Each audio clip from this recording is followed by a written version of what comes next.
Everyone, welcome back to my YouTube channel वांगशियान and emotions. I hope आप सब अच्छे नहीं तो हो जाओ यार। आज के पार्ट को स्टार्ट करने से पहले मैं कुछ कमेंट्स का जवाब दे दूं। कुछ लोगों ने मुझसे कहा कि मैं my mate is not dragon season 2 को अपडेट करूं। कुछ लोगों ने कहा कि मैं मेरे सेकंड चैनल पर जो स्टोरी है फेरी टेल उसको कंप्लीट करूं। गाइस मैं करूंगी, पर मैं अभी फ्लो बनाने की कोशिश कर रही हूँ कि मैं टाइम पर और डेली अपडेट डाल सकूं। एक बार मेरा फ्लो कंटिन्यू हो जाएगा तो मैं बाकी अपनी अनकम्प्लीट स्टोरीज को भी कंप्लीट कर दूंगी। एंड आपने लास्ट एपिसोड में देखा ही होगा मेरे बोलने का तरीका कितना ज़्यादा डाउन हो गया है। मैं बोलते हुए मम्बलिंग कर रही थी बार बार, तो मुझे इस चीज़ को थोड़ा सा इम्प्रूव करना है। एक बार ये हो जाए मैं पक्का सारी स्टोरीज को कंप्लीट करूंगी। और जैसा कि मैंने पहले भी कहा है कि मैं कभी किसी काम को अधूरा छोड़ना पसंद नहीं करती हूँ, उसे पूरा करके ही छोड़ती हूँ। So that's why I am here और मैं कंप्लीट जरूर करूंगी अपने काम को। लास्ट पार्ट जब हमने देखा था कि विंग, वांगजी और बाकी सारे लोग निकल गए थे कैंपिंग के लिए। उन्हें बस में ही जगह मिली थी, उनके लिए बस की गई थी। बस के अंदर वांगजी और विंग को पास में ही सीट मिली थी। वो दोनों एक ही सीट पर बैठे हुए थे क्योंकि बाकी जगह पर उन्हें सीट मिली ही नहीं थी। विंग और वांगजी साथ में बैठे हुए थे। विंग जो वांगजी से बार बार क्वेश्चन किए जा रहा था कि उन्हें कैंपिंग में क्या करना होगा, किससे बातें करनी होगी, कैसे बातें करनी होगी, वो बस वांगजी को परेशान किए जा रहा था। और वांगजी जिसे लग नहीं रहा था कि वो परेशान हो रहा है, वो बहुत पेशेंसली विंग के सवालों का जवाब दे रहा था और विंग को ये बहुत अच्छा लग रहा था। उसे काफी ज्यादा अच्छा महसूस हो रहा था ये सब होने के बाद में। रास्ते में जाते हुए सब लोग बोर हो रहे थे, तो किसी सीनियर ने ही जवाब दिया कि क्यों ना वो लोग बीच में गाना गाते हुए जाएं। बस के अंदर वो लोग म्यूजिक बजाएंगे भी और उसी सॉन्ग को गाएंगे भी। विंग को भी ये आइडिया काफी पसंद आया। वो लोग एमिली चाउ का फंगियो सॉन्ग गा रहे थे। विंग जो उस गाने को बड़ा एंजॉय करते हुए गा रहा था, लेकिन वांगजी जो अभी भी अपनी बुक को लेकर बैठा हुआ था। विंग जिसने वांगजी के हाथ से उसकी बुक को लिया, उसे क्लोज करते हुए कहा, वांगजी तुम भी ना एक बार गा कर देखो, मजा आएगा। वांगजी ने एक बार विंग की तरफ देखा और फिर वो पूरे बस में देखने लगा कि सारे बच्चे कैसे गाना गाते हुए मस्ती कर रहे हैं। तो वांगजी ने कोशिश की कि वो भी गाना गा सके और पहली बार में ही वो बहुत अच्छे से सिंगिंग कर रहा था। उसकी सिंगिंग के सामने सब लोग जैसे चुप हो गए थे, क्योंकि पहली बार जरूर वो गा रहा था, लेकिन वो गाना बहुत एलिगेंट वे में गा रहा था। तो उसकी आवाज सुनकर जैसे सब लोग ही शांत हो रहे थे। एक तो एमिली चाउ का गाना बज रहा था, दूसरा वांगजी गा रहा था। 이끌은 방해고 유해소 요걸레 요고소 하이지다 진실샤마 전하이고 사이쾌통 괴지모 괴괴쇼 정요멍 정요니 사이신정। वो ऐसे ही करके गाना गाते जा रहा था और सब लोग एंजॉय कर रहे थे। जब वांगजी ने गाना फिनिश किया तब सब लोग उसकी तरफ देख रहे थे। वांगजी जब तक बस आंखें बंद करके गाना गुनगुना रहा था, उसे लगा ही नहीं था कि सब लोग चुप हो चुके हैं। जब वांगजी ने अपनी आंखों को ओपन किया तो उसने अपने चारों तरफ देखा और देखने के बाद उसे एहसास हुआ कि सब लोग बस उसे घूरे जा रहे हैं, स्पेशली विंग जिसका मुंह खुला हुआ है और आंखें बहुत बड़ी बड़ी हैं और उसके फेस पे कुछ ऐसा रिएक्शन जैसे हम किसी को देखकर नहीं हो जाते, वाह वैसा वाला। वो बहुत ज्यादा हैरान था। इसके बाद सर थे जिन्होंने पहली बार ताली बजाई। इसके बाद में वहां बस के अंदर तालियों की गूंज उठ चुकी थी। विंग खुद भी ताली बजाते हुए बोल रहा था, वाह तुमने कभी बताया नहीं तुम्हें गाना गाना भी आता है, वाह क्या कितने अच्छे से गा लेते तुम। वांगजी जो ब्लश करने लगा था क्योंकि उसकी तारीफ इतने अच्छे से किसी ने की नहीं है।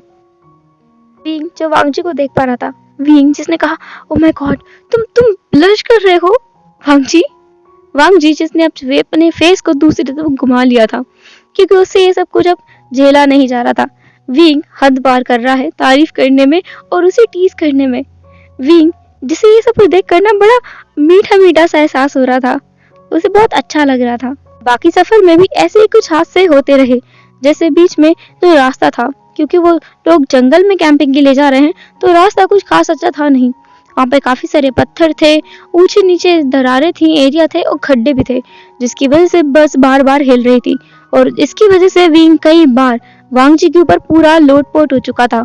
कई बार वांगजी भी विंग के ऊपर गिर चुका था। इन दोनों का फिजिकल कांटेक्ट बहुत ज्यादा हो गया था। एक बार तो इतना ज्यादा हुआ था कि विंग ने गलती से वांग जी के शोल्डर पर अपने लिप्स को टच कर दिया था। इसके बाद तो बेचारा वांग जी, जिसकी पूरी बॉडी शिवर कर उठी थी, उसके बाद तो बेचारा वो खड़ा हो गया। उसने विंग को दूसरी तरफ बिठाया और वो विंग की जगह पर आकर बैठ गया। इसके बाद भी वो चीज रुकी नहीं। इस बार वांग जी था जिसके लिप्स विंग के शोल्डर से आके टच हो गए थे। इसके बाद तो दोनों को ही इतना ऑकवर्ड फील हो रहा था, दोनों ही एक दूसरे से आंखें नहीं मिला पा रहे थे। विंग विंडो के बाहर देख रहा था और वांग जी अपनी बुक के अंदर, लेकिन उसने बुक को उल्टा पकड़ा हुआ था। वहां पर उसके सर भी थे, उसके स्कूल के टीचर, जो उन्हें देख रहे थे। इतने टाइम से जो कुछ हुआ उन्होंने सब नोटिस किया, और अभी वांग जी की ये हरकत की उसने किताब को उल्टा पकड़ा हुआ है, उन्होंने ये भी देखा। तो वो टीचर वांग जी के पास उठकर आए और उन्होंने कहा, वांग जी इसने कहा, यस सर। वांग जी से उस टीचर ने कहा, लगता है तुम पढ़ने में कुछ ज्यादा ही मग्न हो। विंग जो खुद भी वांग जी की तरफ देखने लगा।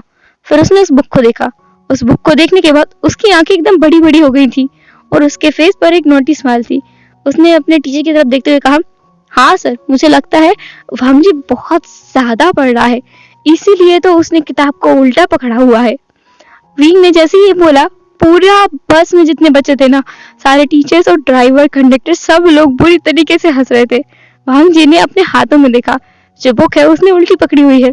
उसने उस बुक को जल्दी सीधा किया और कहा, ऐसा कुछ नहीं है, मैं बस ट्राई करके देख रहा था कि जब शब्द उल्टे दिखते हैं तो उनको रीड किया जा सकता है कि नहीं। विंग जिसने कहा, सही बात है। उनके सर जो वहीं पे खड़े थे उन्होंने कहा, हाँ वांग जी, इसलिए तो तुम पिछले आधे घंटे से एक ही पेज पर अटके हुए हो। वांग जी जिसे बहुत ज्यादा एम्बैरसिंग फील हो रहा था, उसका मन कर रहा था कि वो उस बस से उतर के भाग जाए। ये उसकी जिंदगी में पहली बार हुआ है, इतना ज्यादा उसके साथ कभी नहीं हुआ, ये उसके साथ पहली बार हुआ है। ये हादसा उसके लिए बहुत ज्यादा एम्बैरसिंग है, बहुत ज्यादा। उसे समझ ही नहीं आ रहा है कि वो क्या करे। वांग जी जिसने बस अपने सर को नीचे झुका लिया और बाकी सब लोग बस उसके ऊपर हंसने लगे। कुछ टाइम में सब लोग तो ऐसे ये सब कुछ भूल गए थे, अपने अपने काम में मस्त हो गए थे, पर विंग का ध्यान अभी भी वांग जी के ऊपर था। वांग जी को अपने ऊपर विंग की वो नजरें महसूस हो रही थी। वांग जी ने धीरे से साइड में विंग को देखा। विंग जिसने उसकी तरफ देखा और वो फिर से हंसने लगा। वो अपनी हंसी को रोकने की कोशिश कर रहा था। उसने अपनी हंसी को रोकते हुए कहा, तुम मैं नहीं हंस रहा हूँ।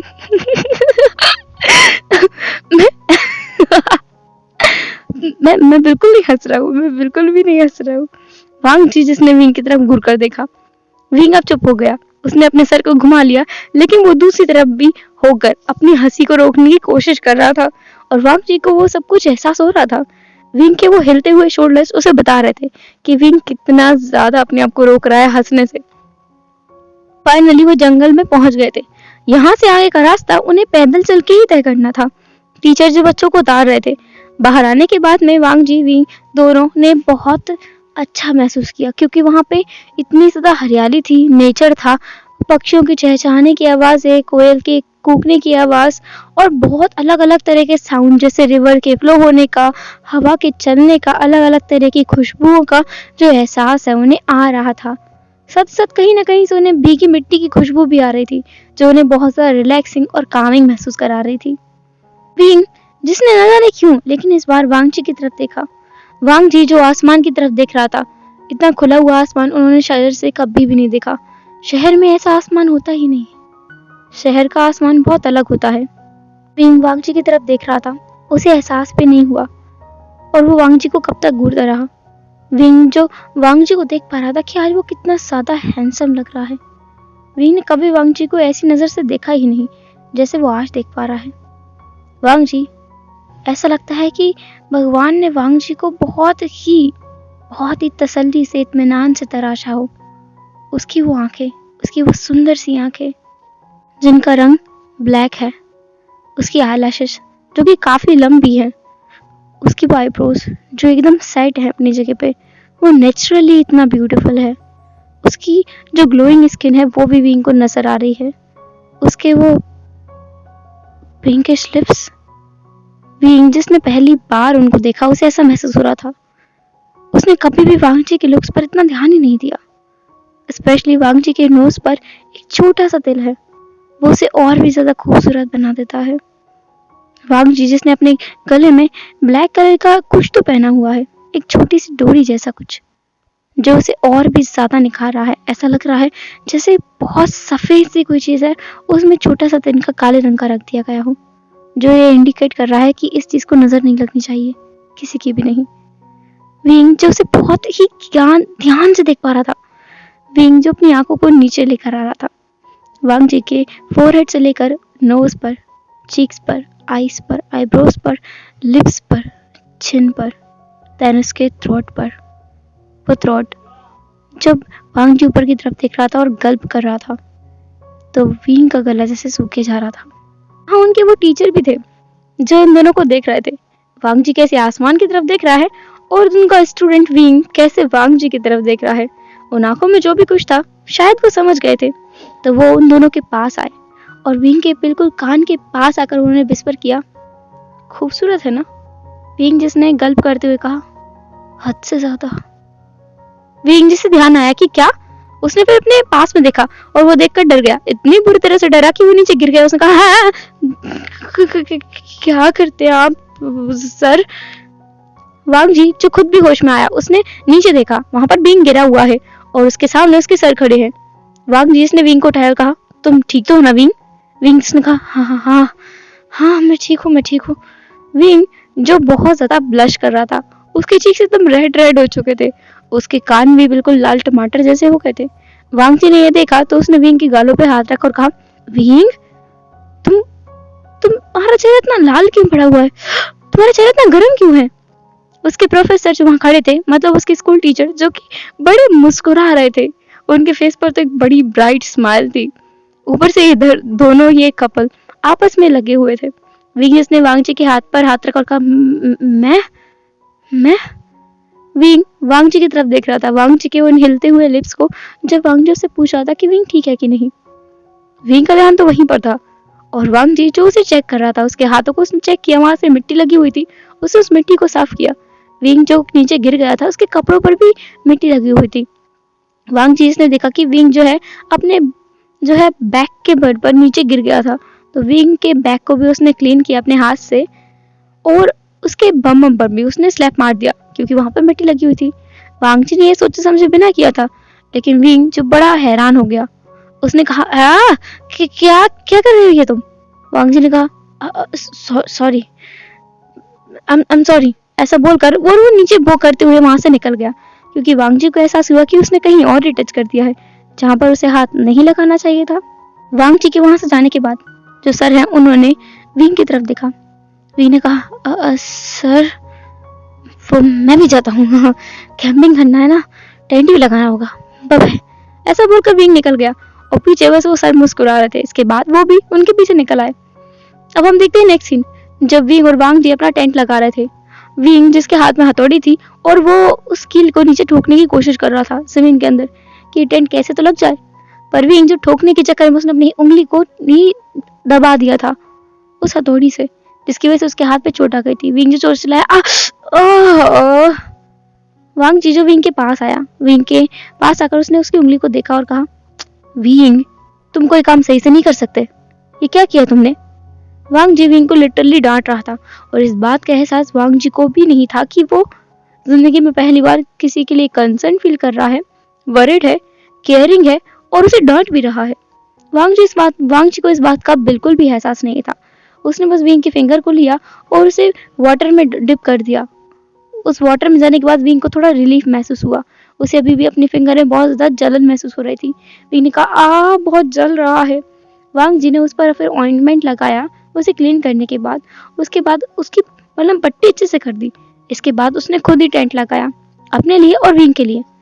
यहाँ पर दो का पेयरिंग किया गया था। दो के पैर में बच्चे थे और दो के पैर से ही उन्हें चलना था। बाय चांस कहो, बाय लक कहो या बाय फॉर्चून कहो, विंग और वांग जी एक ही टीम में थे। उन दोनों को एक ही टेंट के अंदर रहना था। सब लोग फॉरेस्ट में आने के लिए निकले तो सुबह के लिए थे, पर पहुंचते पहुंचते उन्हें शाम हो गई थी और अभी ये सारा टेंट का सामान लगाते लगाते रात भी हो चुकी थी। अब बस उन्हें खाना खा के सोना था। अब उनके लिए बारी थी कुकिंग करने की और सबको बोल दिया गया था कि कुकिंग उन लोगों को मिलकर करनी है। विंग जिसे कुकिंग का ABCD भी सही से नहीं आता है, वो वहां पर बैठा हुआ था। उसे कुछ वेजिटेबल्स मिले थे चॉप करने के लिए। उसके पास में वांगजी भी था। विंग के हाथ में दर्द है क्योंकि उसके फिंगर में चोट लगी है, इसलिए वांगजी ने उससे वेजिटेबल्स को चॉप करने के लिए मना कर दिया था। विंग बस वहां बैठ करके विंग वांगजी को ताड़ रहा था, उसे बस देखे जा रहा था, घूरे जा रहा था और वांगजी बड़ी मेहनत से उन सब्जियों को काट रहा था। वांगजी के फेस पर काफी ज्यादा पसीना भी आ गया था, उसके माथे से स्वेट जैसे पानी की तरह बह रहा था, उसके गले में भी बहुत ज्यादा स्वेट था। ऐसा कह सकते हैं वांगजी पूरी तरह से स्वेट से भर चुका था। वांगजी ने एक व्हाइट कलर की शर्ट पहनी हुई थी जो कि काफी ज्यादा पतली थी और वो उसकी बॉडी से पसीने की वजह से चिपक गई थी। विंग जो अभी तक उसके फेस की तरफ देख रहा था, उसने देखा कि वांगजी के माथे से स्वेट की एक बूंद या कहो एक ड्रॉप बहते हुए उसके चिन तक आई, चिन से उसके थ्रोट तक, थ्रोट से वो नीचे चली गई उसके शर्ट के अंदर। तब जाके विंग ने वांगजी के उन बॉडी को देखा। उसकी बॉडी बहुत ज्यादा मस्कुलर है। वांगजी अभी ज्यादा एज का नहीं है, फिर भी वो बहुत ज्यादा मस्कुलर है और बहुत ज्यादा हैंडसम है। विंग उसकी शर्ट के अंदर से ही सब कुछ देख पा रहा था कि वो कितना ज्यादा मस्कुलर है। उसके एब्स भी विंग को दिखाई दे रहे थे, जिसे देखकर विंग का गला फिर से सूखने लगा था। उसने खुद से कहा, शायद इसलिए उसका बेटा इतना ज्यादा हैंडसम है, क्योंकि वो सच में वांगजी और विंग की पैदाइश है। विंग तो सुंदर है ही, वांगजी भी बहुत ज्यादा सुंदर है। विंग जिसने फिर खुद को चपेट मंगाई, उसने खुद से कहा, आया विंग क्या सोच रहा है तू? क्या तू सच में वांगजी को पसंद करने लगा है? वो वांगजी की तरफ देखते हुए ही ये सब कुछ बातें खुद से ममलिंग करते हुए बोल रहा था। फिर विंग जिसने खुद से ही ममलिंग करते हुए कहा, हाँ कुछ भी हो, पर इसकी चेस्ट बहुत सुंदर है। ये बात उसने ममलिंग करते हुए नहीं कही थी, बल्कि जोर से बोल दी थी और ये बात उसके पास में बैठे हुए उसके सर और वांगजी दोनों ने सुनी थी। वांगजी जो वेजिटेबल्स को चॉप कर रहा था वो एकदम रुक गया। उसके सर जो पानी पी रहे थे वो खांसने लगे। उन्होंने अपने पास में ही बैठे हुए एक बंदे के ऊपर वो पानी गिरा दिया था अपने हाथ से और मुंह से उन्होंने पूरा बाहर निकाल दिया था। उन्होंने खांसते हुए कहा, विंग तुमने क्या कहा? विंग जिसने कहा, हाँ मैंने क्या कहा? उसके सर ने फिर से पूछा, तुमने कुछ कहा ना अभी? विंग जिसने कहा, मैंने तो कुछ नहीं कहा।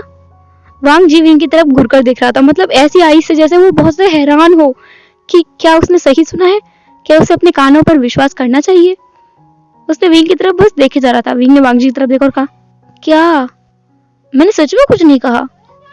मैं तो बस सोच रहा था कि ये वेजिटेबल्स को तुम चॉप कर रहे हो, ये इक्वल साइज में है, ऐसा कैसे हो सकता है? वांगजी जिसने एक रिलीफ की सांस ली क्योंकि उसे लगा कि उसने कुछ गलत सुन लिया है, उसने अपने सर को बस नाम में हिला दिया और कहा, कुछ नहीं। विंग जो वांगजी को फिर से घूरने लगा था कुछ टाइम बाद, और वांगजी जो वेजिटेबल्स को चॉप करके दे आया था शेफ के पास जो कुकिंग कर रहा है उसके पास। इसके बाद अब बारी थी उनके खाना खाने की। तो खाना खाते टाइम पे कुछ उल्टा ही हो गया था। उन लोगों ने असल में बच्चों की काउंटिंग में थोड़ी गड़बड़ कर दी थी, या कहो प्लेट्स में गड़बड़ कर दी थी। तो वहां पर 2 प्लेट्स कम हो गई थी। 2 बच्चों को किसी और के साथ में प्लेट को शेयर करना होगा, ऐसा कॉन्सेप्ट लगाया जा रहा था, क्योंकि प्लेट्स तो खाली नहीं है या फिर उन्हें वेट करना होगा। और जिनको प्लेट नहीं मिली थी उनमें से एक था विंग जिसने वांगजी की तरफ देखा और कहा, इसमें क्या प्रॉब्लम है, हम तो वैसे ही फॉक और स्पून यूज करेंगे, डिफरेंट, अगर एक ही प्लेट है तो क्या प्रॉब्लम है। विंग जो कि अपने आसपास देख रहा था, उसके सर ने कहा, तो तुम किसके साथ शेयर करना चाहोगे? विंग जिसने आसपास देखना चालू किया, उसने कहा, कोई दिखे तो सही। वांगजी जिसने अपनी प्लेट को आगे कर दिया और उसने कुछ कहा नहीं। विंग जिसने वांगजी की तरफ देखा और अपनी ब्राइट स्माइल दी, वो स्माइल जिसके ऊपर हर कोई फिदा हो जाता है, हर कोई उसके ऊपर लट्टू हो जाए, वो स्माइल उसने वांगजी को पास कर दी। वांगजी को पहली बार अपने दिल की धड़कन बहुत ज्यादा तेज महसूस हुई। उसे नहीं एहसास है कि ये क्या है, लेकिन उसे अच्छा लगा है। वांगजी जो ब्लश करने लगा था और उसे खुद भी पता नहीं था, उसे बहुत ज्यादा शाय भी फील हो रहा था विंग की वो ब्राइट स्माइल देखकर।